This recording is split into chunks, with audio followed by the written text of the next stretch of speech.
All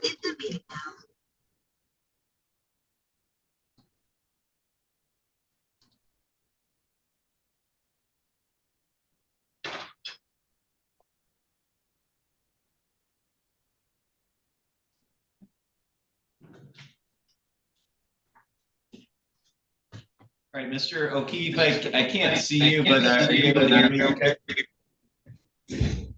I don't. Oh, I don't know what happened. I was on. Are you able to hear me, Mr. O'Keefe? Yes, Your Honor. Sorry, it's just technology. It's for unknown reasons it connected to my phone, but we're good. Okay.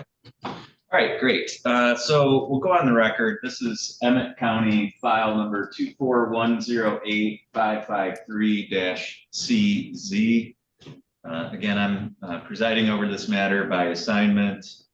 If I could have both counsel put your appearances on, please. Good morning, excuse me, Your Honor. Hob Engelson for the plaintiff. Kurt O'Keefe on behalf of the defense. Okay, we're on the record today. Mr. Engelson has filed a motion for entry of a default judgment for a certain amount. Mr. O'Keefe is objecting to that and then also requesting to have that default set aside. I guess, Mr. O'Keefe, I would address you first in terms of your position. Was there anything you wanted to state for the record today in addition to what is in your written brief? Yes, Your Honor. Looking back over this Hatfield-McCoy feud, as I call it, this building is just a goofy construction, meaning it's not a duplex. It's not divided. My client's first floor goes underneath part of the plaintiff's second floor. So it isn't easily divided. And it started, I guess, in 2016 rather than them amicably talking over common concerns regarding the property. The first lawsuit came in, I believe, asking for partition. It was already partitioned. Court went through a couple of years and ended up with the plaintiff must allow access. I'm sorry, Mr. Trozak must allow access to the plaintiff, the utility room and the stairs. Then this case is filed, which really I think procedurally belonged as a reopening. The earlier case, the claim is that it's just the same thing, although the gas utility was not in the closet. And I've actually physically been at the premises. So at some point, both first floors are commercially zoned and the plaintiff puts a restaurant in, but of course doesn't talk to the defendant. And the allegations about where this pipeline is are completely incorrect. I don't believe that the plaintiff or the attorney are lying. They signed a verified complaint, but they haven't been there. And the workers came. I'm sure they were told put the gas line in for this restaurant, and I'm sure they just assumed that the guy who ordered it had use of all that property, and they got, I believe, through the utility room. But the pipeline that was capped went through the space between the drop-down ceiling.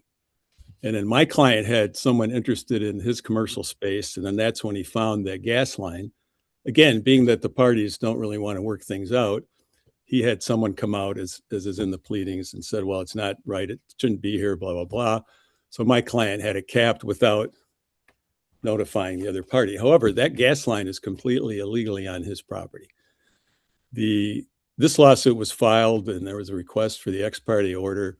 And before the hearing on the ex parte order, the new pipeline had been installed. And the new pipeline is what I have pictures of. It's still on my client's property. It's right along the outside of the building. It should be underground, I think, for safety reasons. I'm not an expert in that area. So in terms of the default, there's this tortured history of my client didn't trust the Zoom. He went to the wrong building for an earlier hearing, and have tried to participate since I've been in the case, and did appear at the last motion to amend the complaint that the court denied that was filed by plaintiff. And as far as a meritorious defense, we want to file a counter complaint because the initial pipeline was a conversion and illegal trespassing use of my client's property. And the second one continues to be an issue, a safety issue, being in the alley where the commercial trucks that come in could just slide into it in the winter.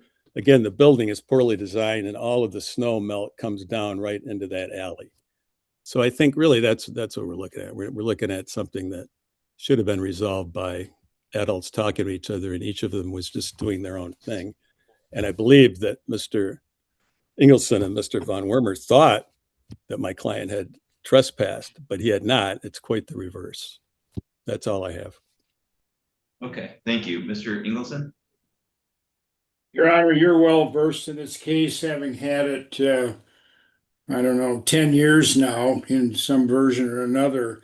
I'm comfortable standing on our pleadings. The default was taken February of 25. We've at one point in time did a motion to amend, add a new claim, and at that point in time, while that was denied, it was without prejudice, and we have since filed a new case relative to the condominium, its termination, etc.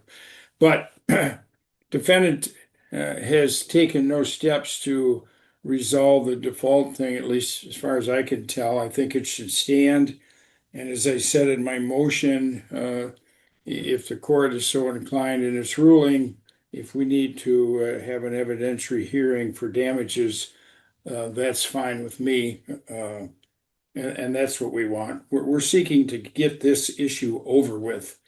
And if there's damages to be paid, we want them awarded to the extent the court agrees with us. And if not, it doesn't.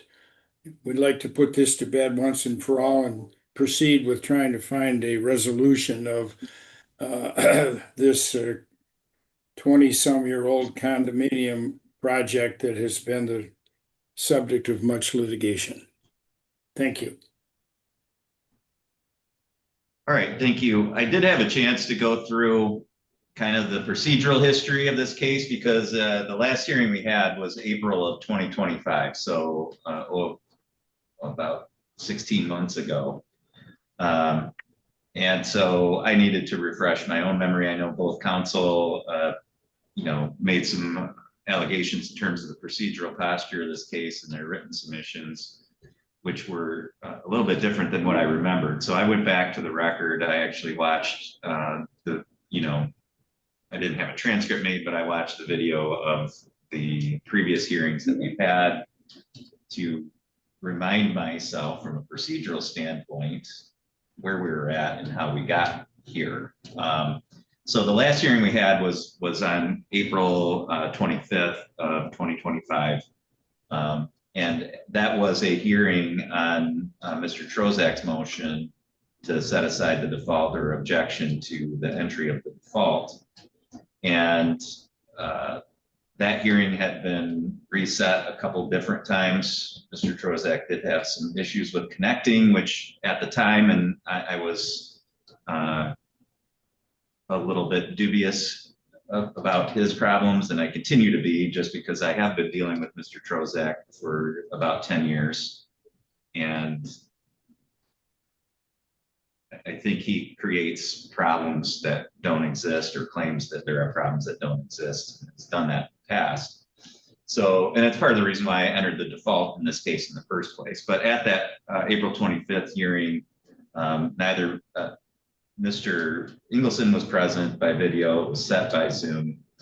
Mr. Trozak or counsel were not present for that hearing. And the court did state for the record that attempts were made to contact them prior to the court going on the record that day because neither of them were present in the Zoom waiting room and were unable to get contact.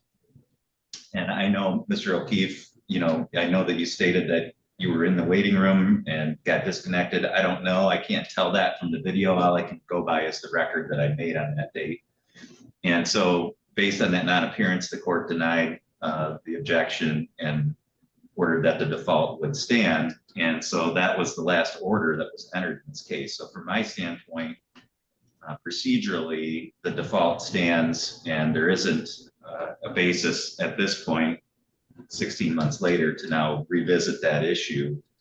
And as far as I can tell from the record, no other hearing was ever set on that objection. So in terms of Mr. Trozak's request today to set aside that default or somehow have a hearing as to an objection to that default. I find that that's been waived and that the court already denied that by order on that or during that hearing on April 25th. So the default is there, that stands. The question is how to go forward.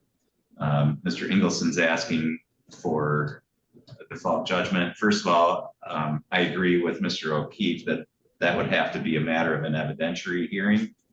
I did have a chance briefly to look, Mr. Ingelson, at your submissions in terms of what you're asking for. You know, the order in this case and the issue in the case was the capping of this gas. So in terms of damages and the scope of damages, there may be some claims for some attorney fees as a result of the default. But in terms of damages, I don't know that Mr. Trozak is on the hook for you know, your client's decision to reroute that gas line. And, you know, in other words, I don't think the result here is that your client gets to install a whole new gas line at Mr. Trozak's expense. I think the damages here are going to be limited to damages that flow directly from him capping that because that's the wrongful conduct. And to the extent that your client's elected to construct a whole new gas line as opposed to you know, the court's order, which was that Mr. Trozak was to restore that service. I think that's going to affect the scope of damages. So I think your client's claim for $60,692 is probably going to be outside the scope of what the court could allow for a default in this case. And so I'm saying that because I think we need to set this for an evidentiary hearing. Unless council wants to talk and see if you can agree on what the cost of uncapping that would have been. And certainly I would encourage council to try and resolve this, although I agree with Mr. O'Keefe. I don't think either side has been acting like adults, not the lawyers. Both of you certainly have been very professional. I'm talking about your clients. Your clients have had long standing problems dealing with each other. So I don't expect that either of you would be able to reach an agreement, not for lack of trying on your parts, but because of your clients, but certainly to the extent you can have those discussions. But my suggestion would be that we set this for a half-day evidentiary hearing. I don't know that it would take that long, but I think if we set aside that much time, then the court can take the proofs that it needs. But again, I said all those things earlier to give counsel an idea of where I see the damages here, and hopefully that would guide you in terms of the evidence that you think you're going to produce at that hearing. So in terms of preparation for that hearing, Mr. Ingelson, how far in advance, or how far out do you want the court to set that half-day hearing? Your Honor, your suggestion that we afford ourselves the opportunity to talk, Mr. O'Keefe and myself, I certainly I hear that. And so to answer your specific question, I think if we got a hearing date, either from yourself or from Ms. O'Rourke, where are we? I don't know, a month from now or thereabouts, that'd certainly give us time to have some discussion, and who knows, it might expand beyond this specific issue and more generally. So that's what I'm suggesting, maybe 30 days, 45 days, whatever, sometime in the end of September, I would guess. Okay, Mr. O'Keefe. Your Honor, I would say a couple of months, and I'm loath to comment after a court made a ruling, but just to make the record, I had talked about a dismissal for no progress and it's the plaintiff's obligation to bring the case. And I don't know why, well, counsel sent the 7-day order. I did text and email him before the time of the hearing saying I was at another hearing. And he said on Tuesday, this was a Friday motion day, he hadn't read it till Tuesday. He'd submitted the 7-day order. I submitted detailed objections and an affidavit. I don't know why that was never set for a hearing, but in terms of the timing, just for the record, I was waiting for plaintiff to do something, believing that if the plaintiff didn't do anything, at some point it would be dismissed for no progress. But to the court's direct question, it'd be, I think a couple of months. I have a bunch of other things going on. And I would love if through council, they could resolve all their issues, because there's more stuff that's out there.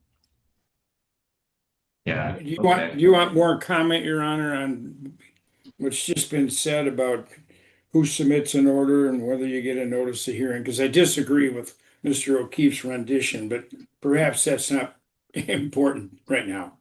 So Well, I guess I mean, I think on a hearing. I did file an objection to the 7-day order, and it was never set for a hearing. I think we can agree on that. Well, I Yeah, think your typically- obligation under the court rule is to notice of your hearing. If you have an alternative order you wanted, you should propose it and set it for hearing, but it didn't happen. Yeah, so in my view, I don't think either of you, because at the April 25th hearing, I did direct Mr. Ingleson for you to proceed with scheduling an evidentiary hearing on the damages for the default. Mr. O'Keefe, yeah, I mean, I agree. Mr. Ingleson, the court rule, if you file an objection to a proposed order, you need to file your version along with the notice of hearing, and you never obtained a hearing date from my office, so the court never set a hearing. So from my standpoint, neither of you have done really what you should have done from a procedural standpoint over the last 16 months. So well, Your Honor, that's all water under the bridge as far as I'm concerned. What I'd like to do is just get this resolved at this point. And then either of you or both can appeal later if you feel there's a grounds for appeal based on what's happened from a procedural standpoint. So what I'm going to do is set this for a half-a-day evidentiary hearing. Just based on my docket, it's probably going to be like a 60 to 90 days out. So the court will send out notice of the date and time of this hearing. So neither of you have to do that. It's also going to be, because it's going to be an evidentiary hearing, I am going to set it for in person in Emmet County at the courtroom there.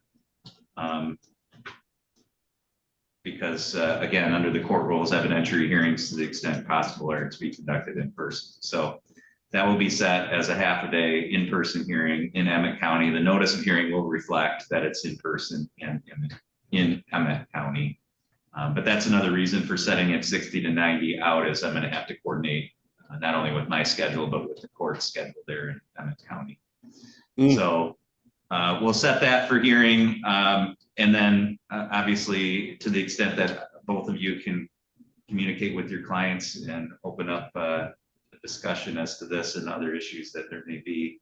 I agree with both counsel. This building is ill-suited to have multiple owners, the way it's laid out. So that's all I have for today. I'm going to issue an order arising out of this hearing, both addressing setting it for that future hearing as well as the court's rulings today. And that is all. Thank you both, and everyone's free to disconnect at this time. Thank you, Your Honor. Take care.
We're on record in People versus Brian Phillips. This is file number 226358. If I could have both counsel here. Morning, Your Honor. The record might go on behalf of the people. Your Honor, on behalf of Mr. Phillips. We're set for a hearing today on Mr. Trush, your motion to suppress. And I know Mr. Rowley got a number of witnesses ready to go. Mr. Trush, did you want to save the argument until after witnesses? I think that's probably the most appropriate way. Mr. Rolla, which witness did you want to call first? Well, if Trooper Weiner is already logged in, we can do his first. Otherwise, if he's not here, we'll have to start with Trooper Gilby. My anticipation their testimony is going to be pretty much mirror of each other since they were together at the time of the alleged incident. We do have Trooper Weiner. I do know he's the one on with the time issue. And we appreciate the word a lot and that's counsel agreeing to testify. He's in the state of, I believe, Wisconsin at the moment.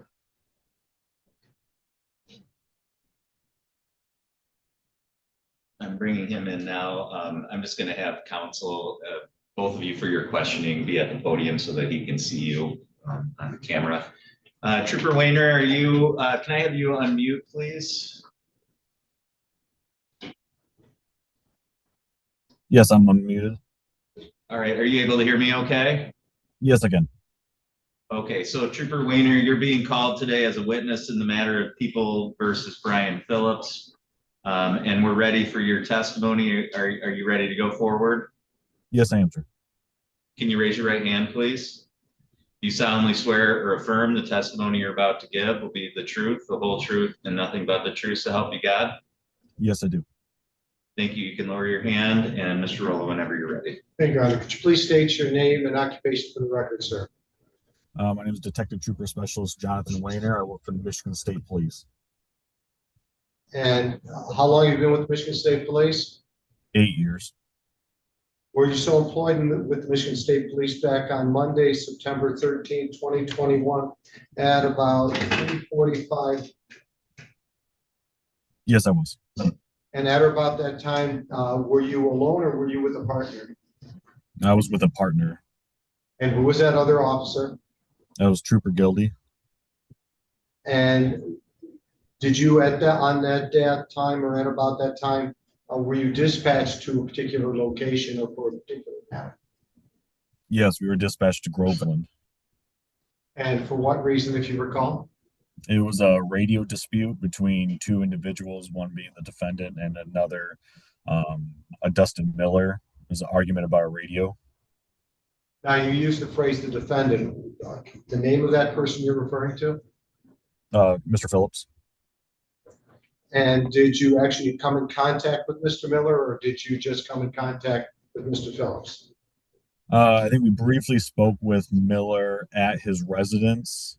We were called off during the en route phase, but we continued on, spoke with him briefly at his house on Groveland. I believe he said he didn't want to pursue the issue any further with Mr. Phillips. And then we continued on from there. And did you have a description of this Mr. Phillips and or vehicle he might have been using at the time? We were told that he was driving a Chevy Cruze. It was a blue Chevy Cruze. And did you happen to come in contact with the vehicle fitting that description shortly after your contact with Mr. Dustin Miller? Yes, we located the vehicle at the South End Marathon. South End Marathon, where? On South Otsego in the city of Gaylord. And in what county? A county of Otsego. And how is it you noticed this particular vehicle?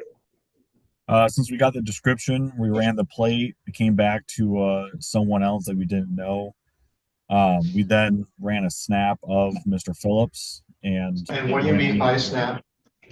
Snap's an online database of Secretary of State photographs, so it's your up-to-date driver's license photo. And what did that give you? With that photo, we saw the description of the male, matched the photo to the male that was driving, and we saw it was Mr. Phillips. And did you get any other information from the Secretary of State regarding Mr. Phillips's status as the driver? Yes, the driver's status was revoked, and 2 warrants were out for his arrest. And having that information, then what action, if any, did you take further? At that time, we when he saw us, he entered the gas station. We then decided to leave the venue to see what he would do. We parked across the street down the road. We observed that he came out and then started looking over his car for a extended period of time, which we observed that was be abnormal, and that we believe that he was trying to prolong him leaving, basically in an attempt to have us leave the area without him having to drive and get pulled over. We then observed him. Let me stop you for a second. You said you first observed him at a gas station. Yes. How was it you were able to physically do that? We drove past him in a marked patrol vehicle. And then you believe that the defendant, Mr. Phillips, looked at you and Trooper Gilding? Yes, us in the marked patrol vehicle. And then you took your patrol vehicle and you parked where to further observe the matter? We parked down the street to the north. I think it was like the Power Sports, where we had a long eye on him, where he couldn't observe us anymore, but we could observe him. And what, if anything, did you observe Mr. Phillips do? We observed him to walk around his vehicle for an extended period of time, looking it over, and not what you would be doing at 4 a.m. Basically, in my experience, that would be him attempting to prolong the time for him having to get into the vehicle. My experience that would be for us to leave the area, basically to outweigh us. So then did Mr. Phillips remain at the gas station, or what did you observe him do? He got into the vehicle. He remained in the gas station property, but he pulled into the back of the gas station parking lot. At that point, with losing the eye, we then exited our patrol spot, and we made contact with him now at the gas station, where he was in a parking spot for employees. How much time approximately passed between you momentarily losing sight of the defendant in this matter till you caught sight with him again? Extremely minimal. From us, maybe 10 seconds, 10, 15. And when you were able to re-observe him personally, where was Mr. Phillips at specifically? He was then in a employee only parking area, in a parking spot, and he was outside the vehicle. How close to the vehicle approximately, or how far away? He was standing next to the vehicle. Now, you say employee only. Is it signed, or is it just you happen to have knowledge that this is employee only? It was a signed parking spot. It said that it was towed at owner's expense. It was employee only. And you refer to that as what type of an area then, if persons leave vehicles there? I think it's a towaway zone. Okay. And did you take any further action then in light of the information you had on Mr. Phillips as to his driving license status and all these other active warrants? We then contacted him to speak with him about the altercation that happened tonight, and then figure out what's going on. And when you contacted him, how were you dressed? I was dressed in a fully marked patrol uniform. Myself and Trooper Gilly were in a full uniform. And you're driving what type of a vehicle? State of Michigan patrol vehicle marked. Indicating to Mr. Phillips you were what? State troopers. So did you then physically speak to Mr. Phillips? Yes, we did. And did you tell him why you wanted to speak to him? Yes, we explained that we had a call and that we wanted to speak with him about the radio. And did you advise him of any outstanding matters? Yes, we told him that he had multiple warrants out for his arrest, which he thought he had taken care of. While speaking to Mr. Phillips, did you observe him do anything that caught your attention? He appeared to be nervous. He had erratic arm movements, body movements. He kept playing with his hat. He would look away from us while talking. Whenever we asked him point blank questions, he would either not answer and look away or just stay silent. Did he you made, speak? Oh, I'm sorry, I didn't mean to interrupt. Go ahead, sir.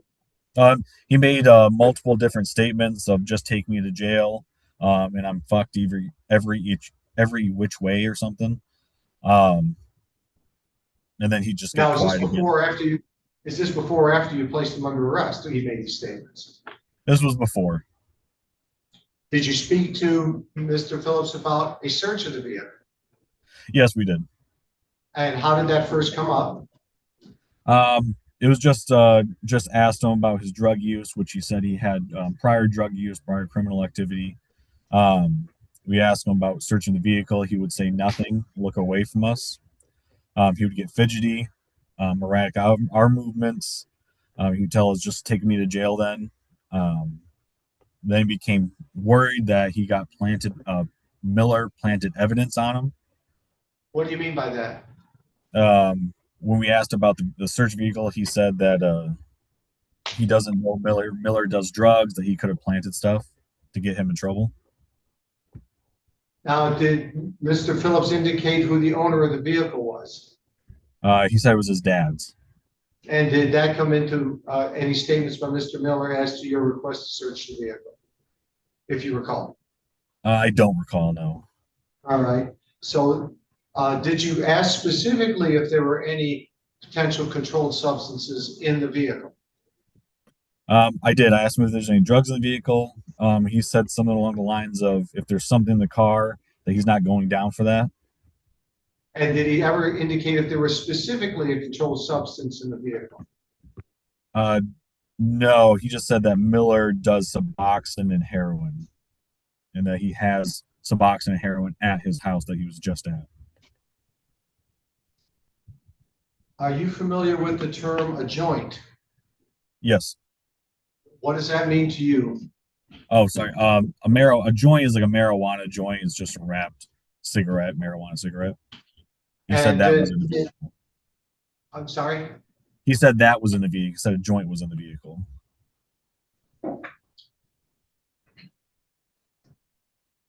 Now, did Mr. Phillips give any other indications to you about specific objects he observed in the vehicle? He's that there's a green box in the front seat that wasn't his, a cigarette cup, and like a radio box. But out of all the items in the vehicle, he specifically pointed out 2 regular items that weren't his, and then 1 suspicious item, being that of the green box that was in the front seat. He specifically stated that of all the items in the car, that specifically wasn't his, an item that was typically, in my experience, used to store narcotics. And did you ask Mr. Phillips about looking at that box, that green box? Yes, I asked him if he wanted to see what was in it, and he said no. And then I asked him if I could search the car. Did he say why he did not want to know what was in the box? That Miller would set him up. And then once you had that information, did you take any specific physical actions to place Mr. Phillips under arrest? Yes, we detained him at that point and placed him into handcuffs for his warrants. And then you said you did a search of some particular objects?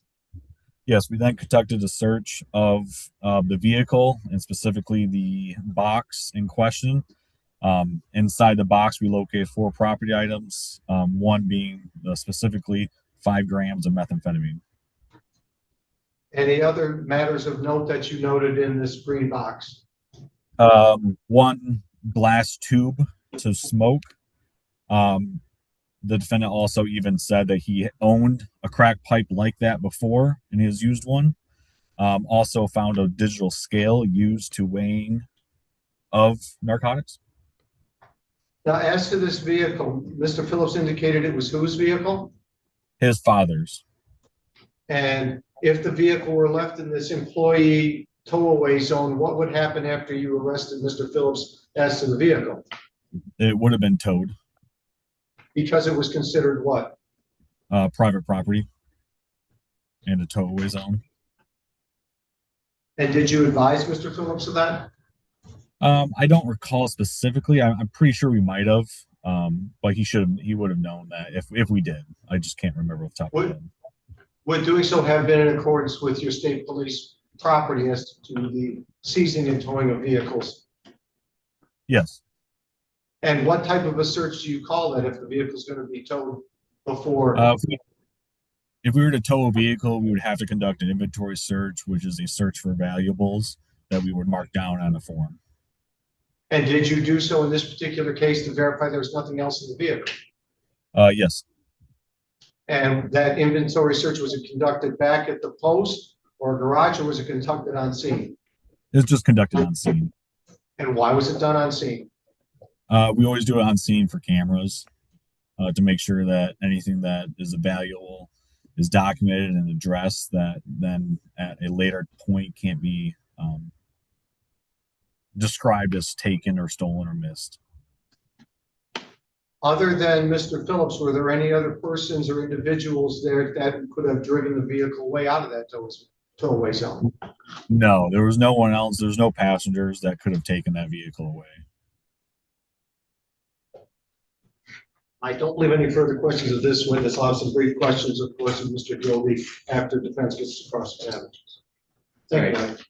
Thank you. Trooper, Mr. Trush is the defendant's lawyer. He's going to be asking you some questions now. Mr. Trush, proceed whenever you're ready.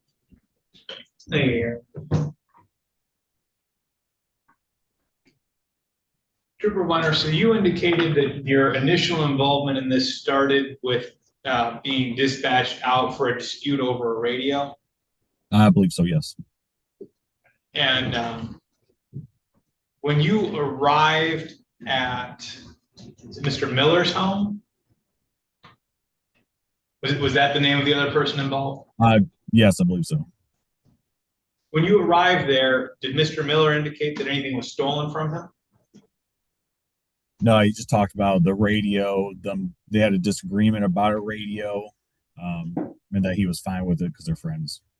And did he indicate that he was assaulted in any way? No. When you left there, what, if anything, were you investigating in regards to the radio?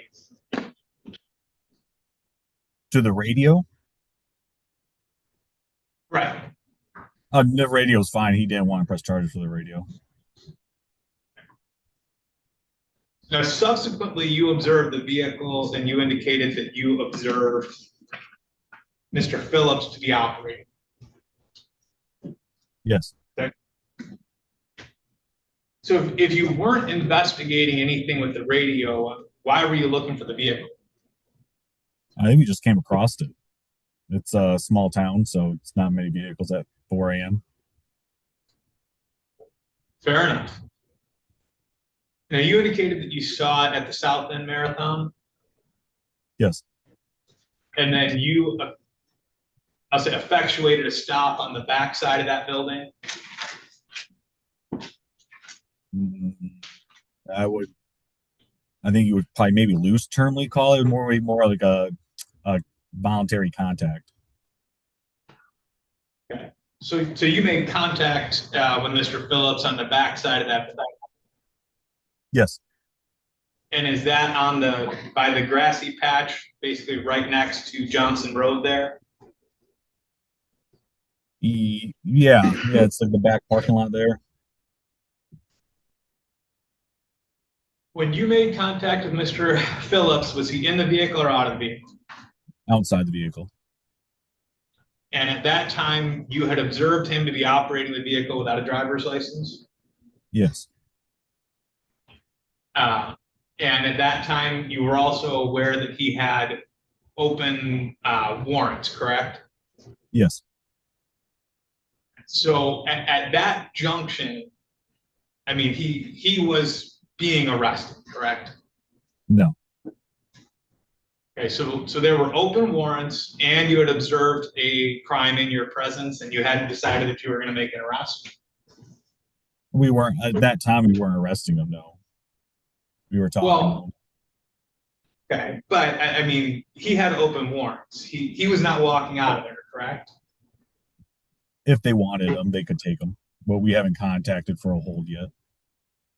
And he wasn't free to get back in the vehicle, correct? I don't think he tried. Well, if he had wanted to get back in the vehicle, I mean, you wouldn't have let him leave, right?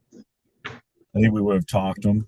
I don't think I would have detained him just because he wanted to get back in his vehicle. No. Well, certainly you wouldn't have let him drive away from there knowing he had a suspended license, right? Well, I would tell him that he would have a suspended license. He couldn't drive.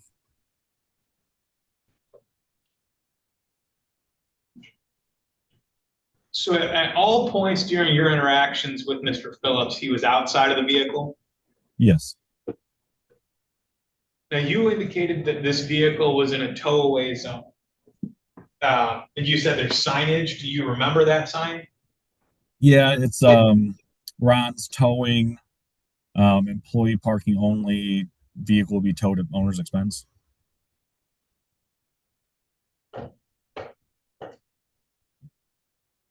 And what does the term tow-away zone mean? Tow to away, the tow goes away zone. There's a zone for towing. Well, let me ask you this. Do you think there are specific requirements that have to be followed to be able to tow someone's vehicle away? Yes. Do you know what those are? Yeah, roughly, yeah. Let's start. Do you think there needs to be a sign posted informing someone that their vehicle could be towed? Not necessarily, but in this case, yes. Do you think there are requirements as to what needs to be on that sign to make it a tow-away zone? I would believe so. I'm sorry, you kind of cut out. I didn't hear the answer. Yes, I would. Yes, I would say there probably would be. Yeah. Right. Do you know what those requirements are? No, I'm not sure what signage verbiage would have to be on it.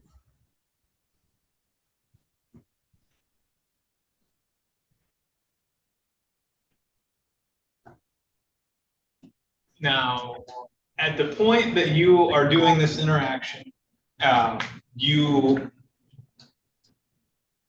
me phrase that somewhat differently. At the point that you asked to search his vehicle for a consent search, what evidence are you looking for? What evidence am I looking for when I asked him that? Correct. Be my training experience that he was trying to hide narcotics or some type of illegal activity that is occurring, has occurred, or is about to be occurred. Okay, so let's break that down a little bit. So, I mean, you didn't think you were going to find evidence of him driving a suspended license inside the car, correct? You could, yes. You could find letters from the Secretary of State advising of his suspended status. You could find tickets, anything like that. You could find paperwork, yes. You said you weren't investigating anything as to the radio. You also indicated narcotics. At the point you asked him to search the car, what evidence did you have that there was narcotics in the vehicle? Based off my experience, first interaction of him looking at a marked patrol vehicle, he then entered the store. Again, that's prolonging the interaction of us. We left.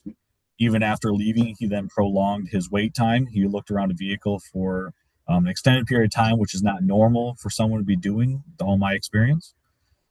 Every experience I've had that those people who are taking, let's say, 2-5 minutes to look at air pressure or kicking their tires, typically isn't doing it for a mechanical reason. It's usually to prolong a time to ensure that law enforcement leaves the area so then they can pursue their illegal activities.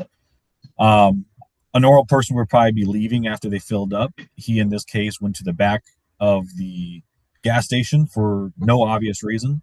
He then parked and got out again for no obvious reason. Looked around the car again for no obvious reason. No mechanical defects. We then came into contact with him. He was extremely nervous, fidgety. He was erratic arm movements. He would fudge with or messing with his hat whenever we asked him a direct question. He avoided and deflected our questions when asked about anything specific, especially the car or narcotic use. He has a history of drug and narcotic use with prior arrests and convictions.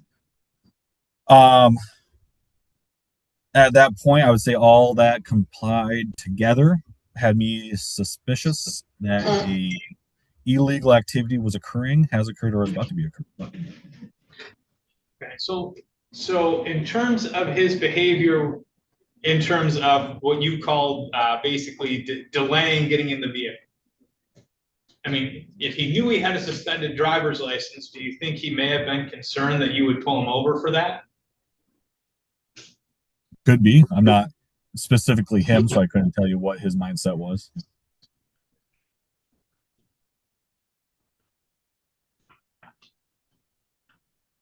Do you think that if he knew he had open warrants, he might have been nervous that you were going to arrest him for those? Again, I think he was nervous that he had narcotics in the vehicle, and that would be the reason why this was all taking place. Because that was a bigger charge than a revoked license, which is just a paper release. In your experience, does anybody want to go to jail? I've had few, yes.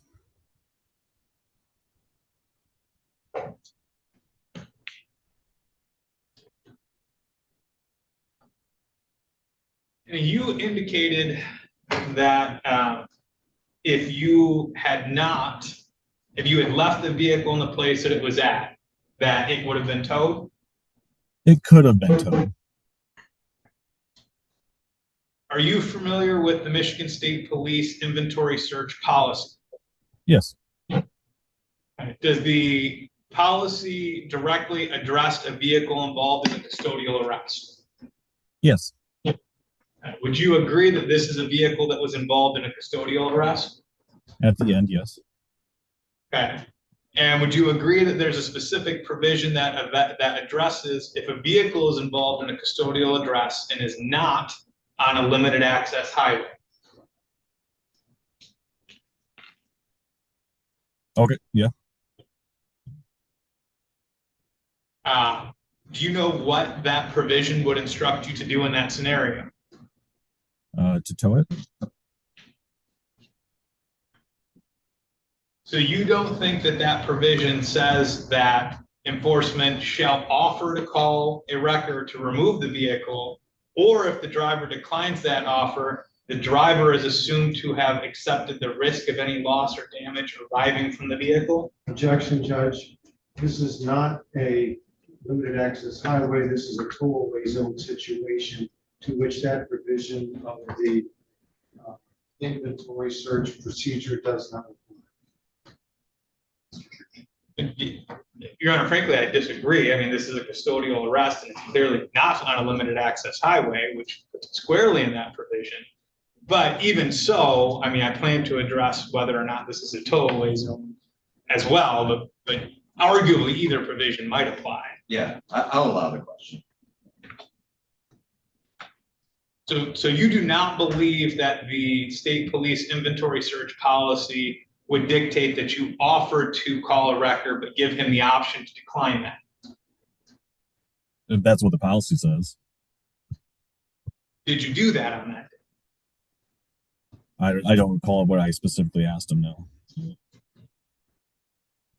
So now let's talk about a tow-away zone. This area indicated employee parking. Yeah. Is that correct? Yeah.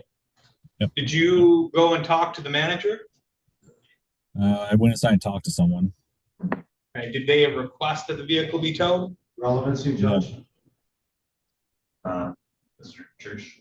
Well, one, I think it is relevant for a couple of reasons. I mean, one, this is private property.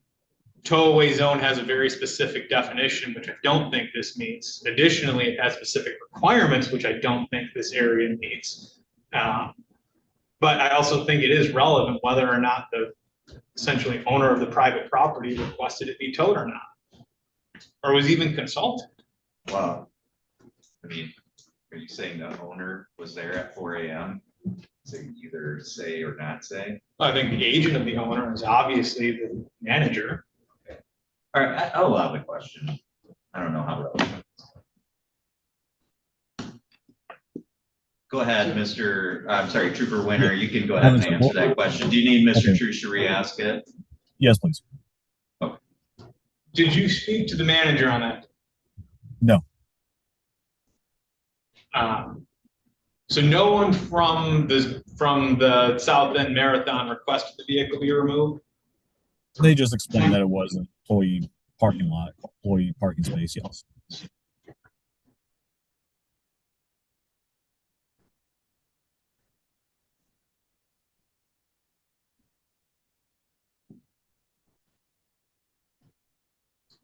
I don't think I have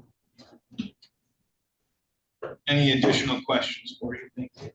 All right, thank you, Mr. Rolla. Do you have any follow-up questions? Just very briefly. Okay, thank you, Judge.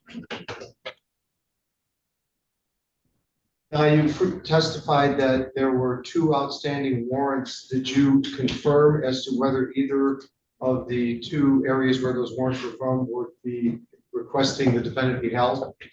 Yes, Kalkaska County was requested a hold placed on the warrant. Do you remember for what? No, I don't recall off the top of my head, maybe for child neglect. Thank you. Nothing further than, thank you, Judge. Mr. Truce? Just briefly, had Kalkaska responded back, when Kalkaska responded back, was that before or after the search had done? I couldn't tell you. I'm not sure. Could be before. Well, let me ask you in a slightly different way. When you performed the search, was he in custody at that time? Yes, he was detained. Yes. No additional questions. Okay, thank you. Trooper Winter, that's all the questions we have for you today. You're free to disconnect if you'd like, but you're free to remain on the line if you'd like to observe the rest of the proceeding as well. All right, thank you, Your Honor. Mr. Rolla, your next witness. Yes, we'd ask to call Trooper Nathan Gilby to the stand, Your Honor. Trooper Gilby, come right up to the chair here, please. Do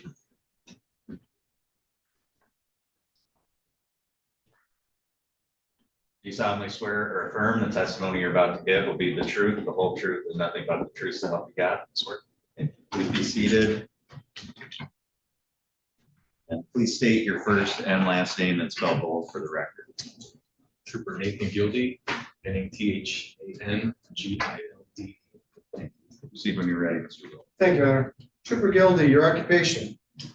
State Trooper, Michigan State Police. How long have you been with the state police? Nearly 7 years. Were you employed in that capacity and on duty on Monday, September 13th, 2021 at about 3:45 in the morning? Yes. What were you doing at that time? I was on road patrol. I was doubled up with Trooper Winter. The gentleman who just finished testifying. Correct. And were you dispatched for a particular call at or about that time? Yes, we were dispatched to a, excuse me, sounded like it was a civil dispute over argument over a radio. And did you go to that location or were you called off? We were called off, but we decided to continue and contact the complainant, or his residence, I should say. And why did you do that? Curiosity. I mean, it was 4 o'clock in the morning almost. Don't get a lot of calls like that at the time of night. So did you go to a particular location on that original dispatch call? Yeah, we went to residential addressing, like Ropeland, In what city or county? Gaylord, Otsego County. And did you come in contact with the complainant at that location? Yes, we contacted Dustin Miller, who was still in his driveway. And did Mr. Miller verify whether or not he had been in contact with the defendant in this matter, Brian Edward Phillips? Yes, he said the defendant was at his residence. They were in an argument about a radio, some property, and the defendant had recently left, and Dustin was satisfied with that. Did you get a description of the vehicle that the defendant left in? Yes, so it was a blue Chevy. It was a compact car. The model, excuse me. Did you indicate, did you prepare a police report in this particular matter? Yes, I did. And we're looking at the report, have to refresh your memory as to exactly that type of vehicle. Yes, it's a Chevy Cruze, actually.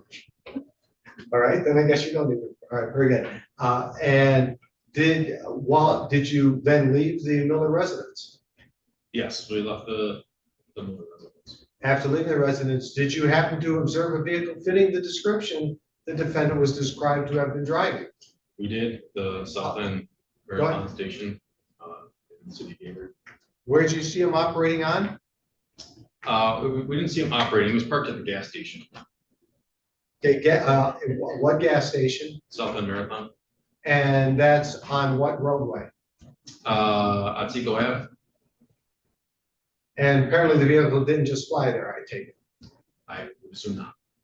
Did you then observe someone fitting Mr. Phillips' description at or near that vehicle? Yeah. How'd that happen? Yep, we were in our fully marked patrol car and we saw the defendant outside of the vehicle. He saw us in the patrol car and eventually went inside the building. Did he then do anything that caught your attention? Yeah, he was in the building for a while and came back out and then hung around outside of his vehicle, looking over his vehicle for a long time. And how were you able to observe this? Did you keep driving back and forth or what? We parked just to the north on the opposite side of the street, where we could continue to watch the vehicle. And what, if anything, did you then observe this person? First off, were you able to verify that it was a Brian Edward Phillips? Yeah, we ran Phillips in lean, showed that he had a revoked license and a couple warrants for his arrest. We also confirmed his identity through Snap. And what about the plate of the vehicle? Were you able to get that or run that? Yeah, we ran the plate of the vehicle and that came back to another Phillips Cadillac. Did you observe Mr. Phillips, the defendant in this matter, then move the vehicle at all? Yeah, after a while, he got in the vehicle and moved it to the back of the gas station. That's the person you're referring to as Brian Edward Phillips. Is that person present in the courtroom today? Yes, Could you describe where he's at and where he's wearing, please? he's right behind you to the left wearing a blue strip shirt. Next to his counsel, Mr. Church. Correct. With the record, please reflect the witness to identify the defendant in this matter. Any objection? No objection. Record will reflect that. Thank you, Your Honor. So you observed Mr. Phillips actually operate this vehicle? Yes, By doing what? by driving to the back, At a point in time where you knew what was the status of his driver's license? revoked. At the time where you knew whether or not there were outstanding other warrants? Yes, we So what did you do? we contacted him in the back of the gas station. And did you locate him? Yes, Where'd you locate him at? standing right next to the vehicle that we saw him When you say standing right next to him, how far away? within arm's length. And what did you do when you contacted him originally? We entered our patrol vehicle and asked him about the complaint on Groveland. Did you happen to notice anything unusual about where the vehicle was left? Yeah, it was parked right in front of a sign that said it was employee parking only. He towed it. One was expensive. At any point in time, did Mr. Phillips ever indicate he was employed there? He didn't. So he didn't have any permission to park there, as far as you know. Correct. Now, you contacted Mr. Phillips, and did you advise him of anything when you first contacted? For contact, we advised him of our the complaint. Taking that. And did you advise him of the outstanding matters? Yes. And how did Mr. Phillips respond, if at all? He said he wasn't. He thought he'd got his warrants taken care of. And did you ask for consent to search this vehicle? Yes. And did Mr. Phillips respond to that request first? Not really. Did he say who the vehicle belonged to? He said it was his father's. And did he say anything about contacting his father to get permission? No. Now, after you had this original contact with Mr. Phillips, did you arrest him at that point in time? No. What did you do? We discussed. We talked about the car and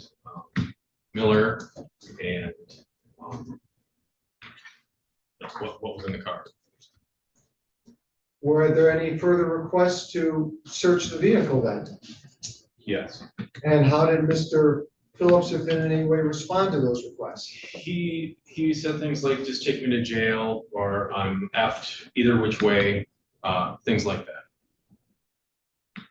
Did he ever ask to look into that vehicle in your presence? Yes. What did he say? He said, he pointed out 3 items, it's a green like ammo box. I don't recall the other items, but specifically that box, he said that Miller must have put those things in there. He claimed that Miller was trying to sell them. And did you or did Trooper Weiner in your presence ask Mr. Phillips if there was any controlled substances that might be found in the vehicle?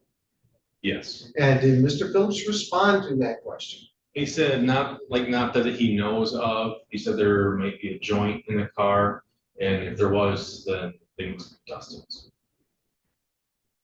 So what did you do? We detained him on the outstanding warrant. And then did you just leave the vehicle at the scene? No, we conducted a search of the vehicle, and it was took. Are you familiar with either the motor vehicle exception to the search warrant or the inventory exception to the search warrant? Yes. What do those mean to you, if anything? Well, probable cause and exigent circumstances would mean if you officer believes they have probable cause that there might be evidence of a crime in the vehicle, that you may warrant a search on the vehicle. Also, an inventory search. If we're to tow the vehicle, it shall be inventoried for. All right, how can we deal with the second one first, because it'll be shorter? You said a tow, if the vehicle is going to be towed, if this vehicle was left in what type of a zone? The tow itself. And would then it have been towed from the scene? Yes. As to the exigent circumstances, did any statements of Mr. Phillips in your presence or his behavior in your presence give you exigent circumstances or cause to believe evidence of a crime would be found in this vehicle? Yeah, he made a lot of, he wouldn't answer questions directly. He deflected a lot of things. He made a lot of incriminating statements like planting of evidence. Must be planted. If there's something in there, it's not mine. And specifically, he pointed to that one box and identified that specific box wasn't his. And my training experience, containers like that tend to contain illegal contraband, such as. You're talking about the green box you talked about. Yes. And where was this green box located in the vehicle? It's like the front seat, so I don't know if it was on the passenger side or if it was like on the center console. Now, this is 3:45 in the morning, so it's dark outside, I take it. Yes. How could you see where this was? We were in the parking lot of the gas station. There was lamps and lights for patrol car. So prior to entering into the vehicle physically, were you able to see things in the vehicle? Yes. And were one of these things this green box? I'm sorry. Were one of those items that you were able to see this green box? Yes. And did you ask Mr. Phillips if he wanted you to check to see what was in the green box? Yes. And did he respond to that inquiry? Yes. How did he respond? He did not. He said that wasn't his. Did he say why he did not want you to check into the green box? Did he tell him what was in there? I don't recall. Did you indicate that specifically in a report that you prepared? Most likely. And first off, did you prepare a report in this matter? Yes, I did. Now I'm referring to Michigan State Police Incident Complaint 73-332-521, page 5 of 7, top paragraph. If I may approach the witness, Your Honor? Yes. I just want you to read the top paragraph, and then I have some questions for you. Okay. Philip stated he was. No, not out loud, to yourself. I'm sorry. My fault.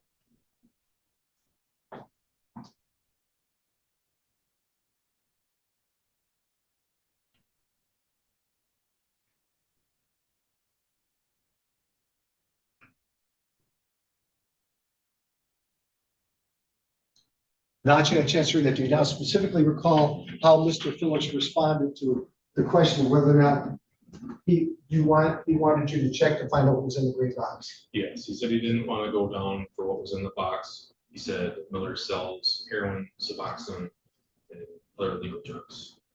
He didn't. Did that give you additional reason to believe something was in the vehicle that would be evidence of a crime? Yes. And why do you say that? Because of his demeanor, because of the box, the time at night. He also admitted that he had prior drug history, criminal activity, and that Justin was a drug dealer. And did Mr. Phillips also indicate that, in fact, there would be some type of controlled substance found in the vehicle? Yes, the marijuana. And with all of that information, did you believe you had probable cause to search that vehicle? Yes. And did you conduct a search pursuant to that probable cause? Yes. What, if anything, of note did you find? Yeah, there was 5 grams of meth in the box on multiple plastic baggies, a clear pipe, which he denied the objects were his, but he said that he believes that was a crack pipe and he's had one like that in the past. There's also a digital scale. Leading you to believe what was occurring? Was to believe that defendant was selling. Did you eventually place the defendant under arrest? Yes, For what? for his warrant from Cascade County. It was shots.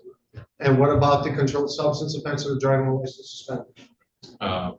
We submitted those. So the only offense at that point in time that you arrested the defendant for was the outstanding warrant from Kalkaska. Correct. Thank you. I have nothing further. Thank you, Art. Thank you, Mr. Trush.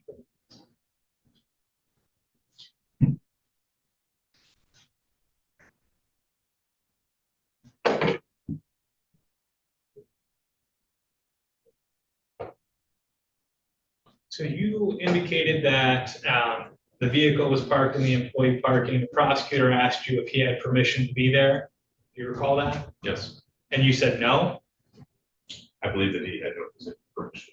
What, if any, steps did you take to actually check that? Well, there was a clear sign that there was employee parking only. Well, did you ask Mr. Phillips if he was an employee? I don't believe so.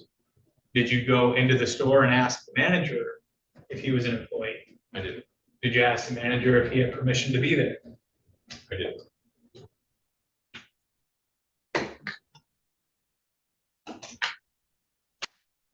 I'm going to show you a photograph. You tell me if this is the area where the interaction occurred.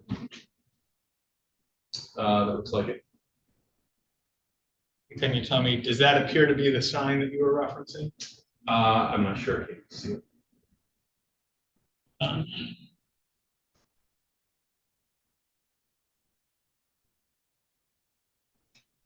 that help? That looks like the sign. And actually, let me give you one more look before I ask you questions about the contents of the sign. Would you agree it says employee parking? Yes. Do you agree it says unauthorized vehicles will be towed away at owner's expense? Yes. Is there anything else contained on that sign? No. So that sign gives no indication of what tow service would be used? No. And that sign gives no phone number to contact said tow services? Correct. Do you believe that those are required for a valid tow-away zone? Sure. I understand. So do you think that that is required for there to be a valid tow-away zone? Objection, Judge, calls for it. I think it's a question of whether the witness has knowledge of that, so I think he can answer that question. He knows. I've never seen a sign with phone number or that kind of information on it, so. When you impound a vehicle and do an inventory search, is there a form that's supposed to be filled out when you do that? Yes. Do you recall what that form is? UD 91. Did you review your report in that form before you came here today? I reviewed my report.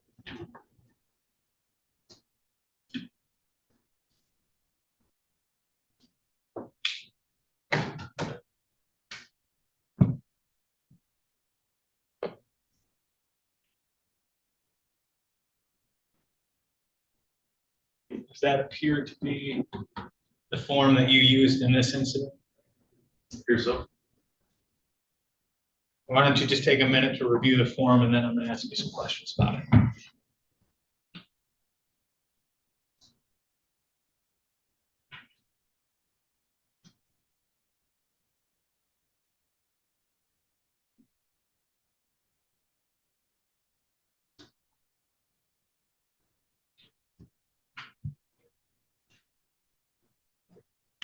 On that form, is there any reference to any contraband being located inside the vehicle?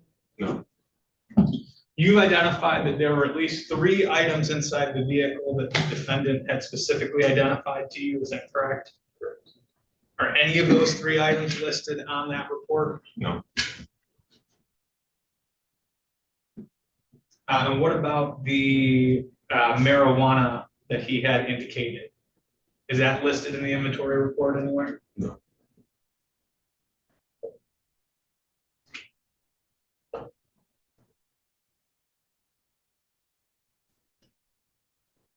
The prosecutor had asked you about whether or not he identified a controlled substance in the vehicle, and you indicated the marijuana or the joint. Is that correct?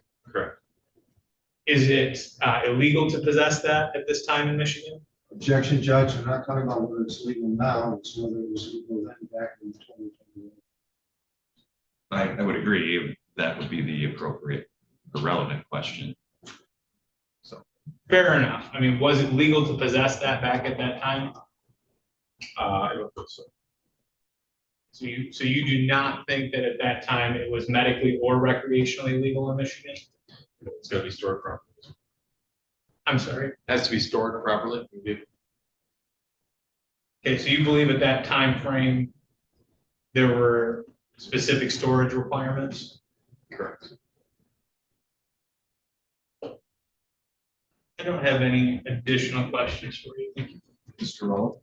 Just very briefly, you got asked about the form that's an inventory form. You said that contains a particular number as a form number. Incident number? Yeah. Yes. But the type of form, you said it's a UD 91. 91. Thank you. I didn't want to put words in your mouth. All right. And you were asked about whether or not there were items listed that were pointed out by the defendant that you observed and took from the vehicle. Correct. Were those items listed in your report? Yes. And what were listed as what items, if you recall? Property items, I believe numbers 1 through 4. And one was what property item? I believe it's the knot, Number 2, pipe, number 3, scale, and number 4. foam. So you did document that information. Yes. Thank you. I have nothing further. follow up to that, Mr. Trush. No. Thank you, Trigger. You can step down. Mr. No Rowland, further witnesses, Judge. Thank you. Mr. Trush, did you wish to call any witnesses today? No. Mr. Trush, it's your motion, so I give you the opportunity to argue first. I guess the only thing I would say now that I've heard the evidence, council's free to make arguments on the inventory search issue. I think it's pretty clear to me that the officers conducted the search based on automobile exception of probable cause much more than as an inventory search. So I guess I'd ask council to address more of your arguments on automobile exception than inventory search. But other than that, Mr. Church. Understood, Your Honor. For completeness sake, I'll spend a little bit of time there, but won't spend very much time. As I look at any Fourth Amendment issue, I think you always start with the idea that a search requires a warrant, and if it's a warrantless search, it's illegal unless it fits into one of the enumerated exceptions. I next then look at what possible exceptions could apply in this scenario. I came out with 3 possible exceptions that could apply. One is search incident to arrest. Again, I'm not going to spend a lot of time here. Because Mr. Phillips was already removed from the vehicle and none of the items were within his reach at the time, I think the case law is clear it couldn't be a search incident to arrest. Likewise, I don't think it fits into inventory search. I think there's specific policies that they have to follow in order for that to happen. And I enumerated them in the brief. There's quite a few of them that I think are deficient here. As far as whether or not this is fits into the automobile exception, this to me is a closer call, but I think when we really start to look at the information that they're relying on, to me, it paints a concerning picture. They interact with him while he's outside the vehicle. They interact with him on the basis of really two things that they're looking at, right? One of which is they observed him to be driving a vehicle without a driver's license. They also had this sort of amorphous thing with the radio, but it's important to note they're not investigating a theft or an assault or anything. I mean, what they were told was there's a verbal dispute over this and it's done, right? Nobody's trying to press charges. Nobody's alleging a crime occurred. So now they start asking, and again, they ask for consent to search the vehicle. He tells them no, and he tells them, you know, take me to jail, right? I mean, again, they identified when he came out, he saw them, he's cautious about getting back in the vehicle. None of this is surprising. He knows he doesn't have a driver's license. He doesn't want to get in front of the vehicle and drive in front of the police because that likely results in him getting pulled over and getting arrested. He likely also knows that he has some other outstanding warrants. Again, this isn't evidence that he has narcotics in the vehicle. He doesn't want to interact with the police because he knows that that's going to result in him getting arrested. I don't think any of that provides them a basis to think that they're going to find drugs inside the vehicle. I think, you know, the much more obvious answer is he knew that he was driving without a license and he had warrants and he didn't want to go to jail. They ask him for consent. He says no. They ask him numerous more times and they identify. They ask him multiple times for consent, which he denies. We're getting to the point now where we start to get into, well, he says that it's not my vehicle. He says there's things in the vehicle that aren't mine, and he has a drug history. This is concerning, right? Because now we're starting to talk about, okay, we're looking at his prior crimes and saying, well, now we're going to search his vehicle because at one point in time, I believe at the time, not close in proximity to this. I think the prior is actually quite old. But because he had a prior, well, now anytime as he stopped, is he subject to the vehicle being searched because one time drugs were found in his vehicle? I don't think those things rise to the level of giving them probable cause to search. Now, if we look at some of the classic cases of what might provide probable cause to search in a scenario with this, right, we can look at a lot of prior case law. Things like the smell of marijuana in a vehicle would give probable cause to think, hey, there might be marijuana in the vehicle and I could search. An observation of a pipe or drug paraphernalia or something like that might give rise to that level to say, yes, there's probable cause to think there's drugs in the vehicle to search. The fact that my client doesn't want to allow a search of the vehicle and has a prior drug offense, those things are not evidence that there's crime going on, right? Though, I mean, one of those is exercising a right that he has, and he certainly shouldn't be punished for that. The other is his history. I mean, again, that's not evidence that he was committing crime. So I think we get into what I view as relatively dangerous territory here, where we're basically saying, hey, if someone's pulled over and they have a prior, but they say they don't want you to search their car, are we now saying, okay, that's enough evidence for a search of the vehicle? And I don't think that's the right answer. I also, the prosecutors at least alluded to this argument. I don't know that he's ultimately going to make it or not, but I mean, I would ask the court to take judicial notice of the fact that marijuana was legalized recreationally in the state of Michigan in 2018, with the law taking effect in 2019, Meaning in 2021, if he had marijuana in the vehicle, that's not a basis for a search, at least not a lawful. Thank you. Thank you, Mr. Rowland. Yeah, thank you, Judge. I want to start with that last part first. There's no evidence for this court to indicate at any point in time, especially after the defendant admitted there was a joint in the vehicle, that he had a medical marijuana card. So the only circumstance you have is that would be go towards probable cause to believe that there was controlled substances in the vehicle that the defendant was in possession of. In regards to, first off, and I'm going to deal with it briefly, the inventory search. The only reason I brought that up is because, as I cited the case in Tui, and then of course some federal decisions as well. This is once a defendant was arrested or would be arrested, wasn't free to leave, however you want to say it. There was no one else to operate that vehicle. It was an unattended vehicle. Under that circumstance, that's why you can do an inventory search, and you can do the inventory search at the scene. I'll just leave that. That's the inventory search argument.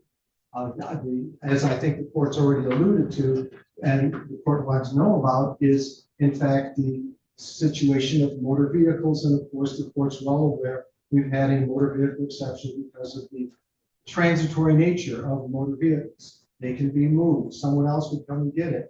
Things could go in get items from the vehicle, take things from the vehicle as well. But as far as probable cause, in addition to the situation of the defendant not claiming he had a medical marijuana card, even though he acknowledged there was marijuana in the vehicle, we have the following.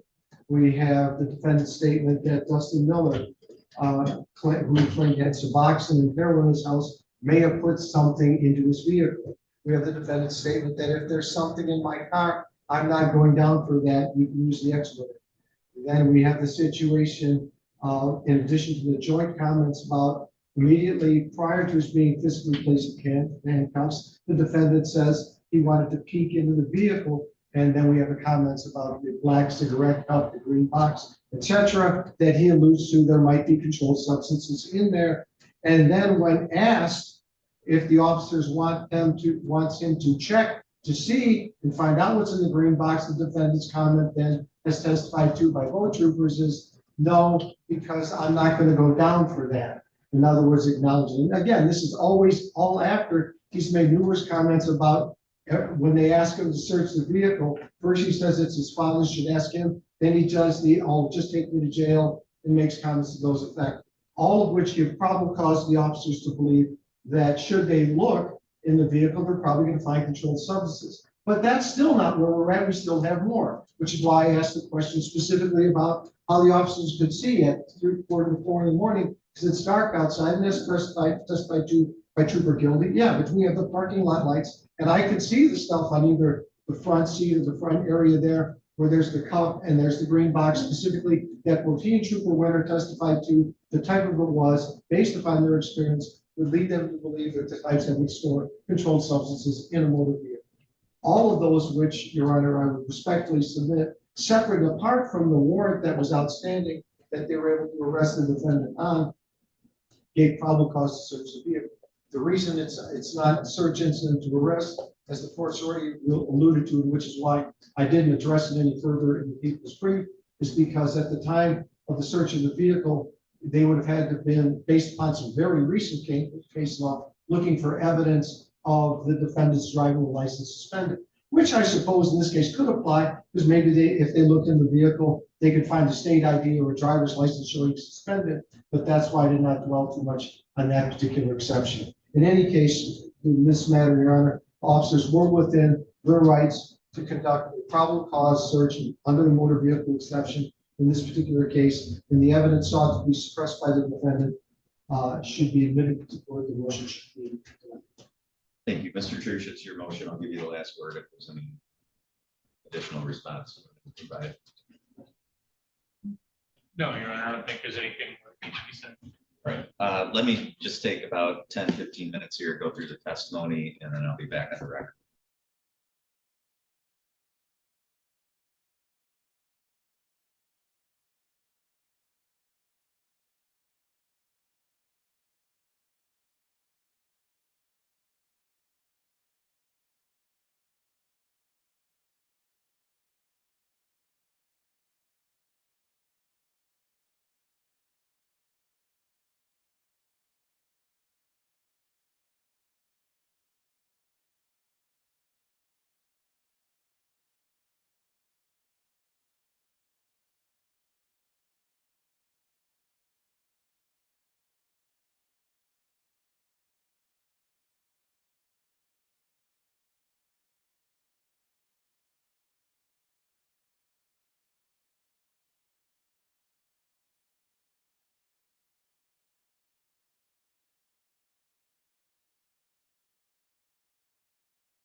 Okay, we're back on the record. I had a chance to go through the briefs again on the parties as well as consider the testimony and the law that applies to this issue.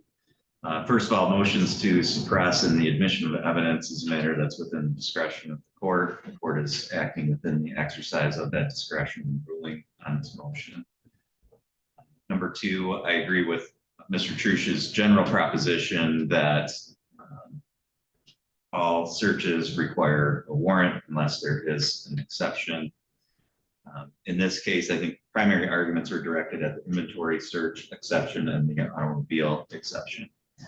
As I indicated previously, and on further consideration and further convinced that the inventory search exception would not apply under these circumstances, the intent of that exception is to allow for searches that are incident to impounding a vehicle, kind of underpinning or underlying rationale for allowing those kind of searches is number one, to protect police from liability if items within a vehicle are lost, stolen, or damaged, and to protect the owners of those vehicles and safeguard any valuables that they might have. And so that gives the police the authority to search vehicles for that reason. And if there is contraband that's inadvertently found during those kind of searches, then those items have been found to be admissible because the search itself is allowable. In this case, I think, again, it's clear that the officers weren't conducting that search primarily to inventory the vehicle for those reasons, but rather a search based on automobile exception or their suspicions of what the defendant was engaged in at the time. So the automobile exception is supported and constitutional because of the ready mobility of vehicles and the pervasive regulation of motor vehicles. Officers need to have a fair probability that they would find evidence of a crime in the car to do a search, regardless of whatever other options they may have. If they have information that leads to probable cause or a fair probability that they're going to find evidence of a crime, and they can conduct that search without a warrant. Probable cause is not a high bar, and once that's present, warrant search can be conducted. So the question in this case is, what information did the troopers have at the time that would give them probable cause or reasonable or fair probability, reasonable suspicion that they would find evidence of a crime in that vehicle? I tend to agree with Mr. Trusch in that if all we had was an individual with a prior record and denying consent, that probably in and of itself is not enough to lead to probable cause. And I agree with Mr. Trusch that would be a slippery slope, where if all you have is having gotten in trouble for drugs in the past and you're saying you can't search, then that alone may not be probable cause or reasonable suspicion. But in this case, I think troopers had much more than that. They have their observations of the defendant's behavior, his actions in trying to delay his time at the gas station. I think any reasonable person looking at that would have a suspicion that he's doing that to avoid contact with the officers.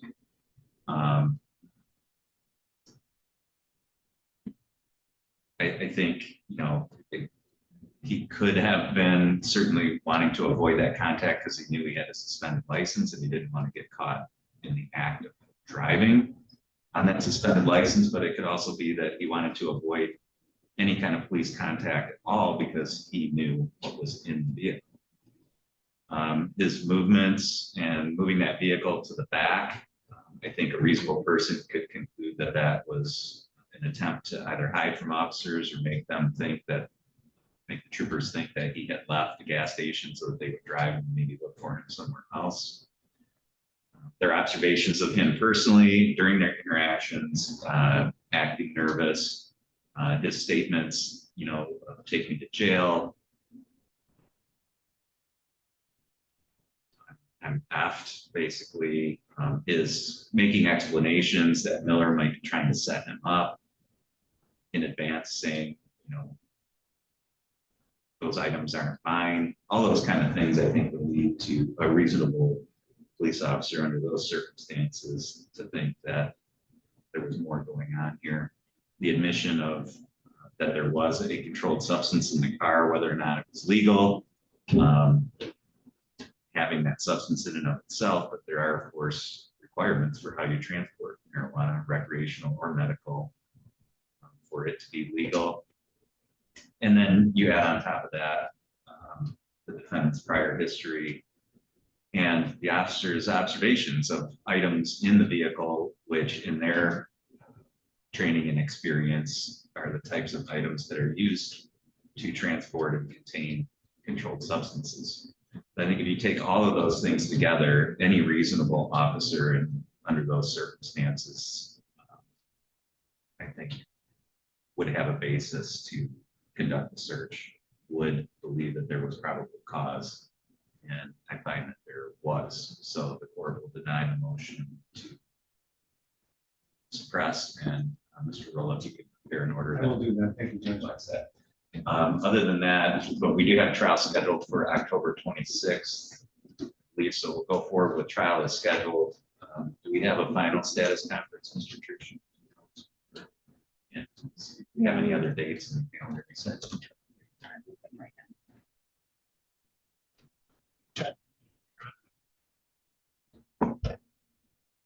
I saw some trial.